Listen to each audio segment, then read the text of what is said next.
Chaos in a country President Obama once pointed to as a success story in the war on terrorism, and it's allowing al-Qaeda to train a whole new generation of bomb makers, plan new attacks against the West. Our senior international correspondent, Nick Payton-Walsh, has some exclusive reporting from the capital of Yemen, a country that's also home base for al-Qaeda in the Arabian Peninsula. And Nick, a very courageous journalist, is joining us from Sana'a right now, the capital of Yemen. Nick, tell our viewers what you're seeing, what you're hearing. Well, a key thing, an explanation I had from a Western diplomat today as to how al-Qaeda in the Arabian Peninsula has managed to use the chaos here to its advantage is basically, in the last few months, we've seen an increasingly sectarian part of the conflict that's engulfed this nation, giving a potential home to al-Qaeda for years. It's got increasingly sectarian, and there's a predominantly Shia group called the Houthis who've swept in to the capital, taking a lot of it.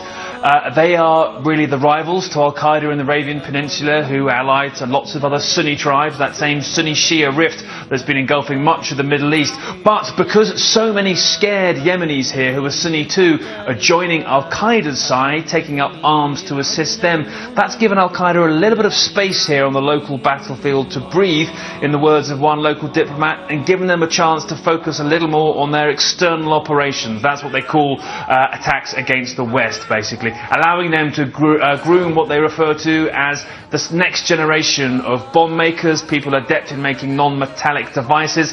That's the kind of fear that many intelligence agencies still have about Yemen. They may not need to bring people here, just transmit those techniques over the internet using things like al-Qaeda's Inspire magazine. One more interesting thing we found out today, with people poring over the precise nature of the Kouchi brothers' trips here.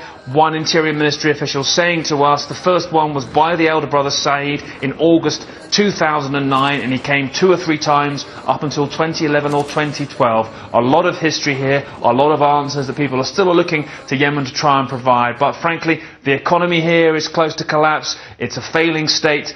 Very hard for Yemeni officials to give that sense of clarity. Wolf? Yeah, you get outside of the capital of Sana'a, where you are, and it's a real disaster over there, and a breeding ground for these terrorists, to be sure. Nick Payton-Walsh, be careful in Yemen for us. Nick, doing amazing work for all of us.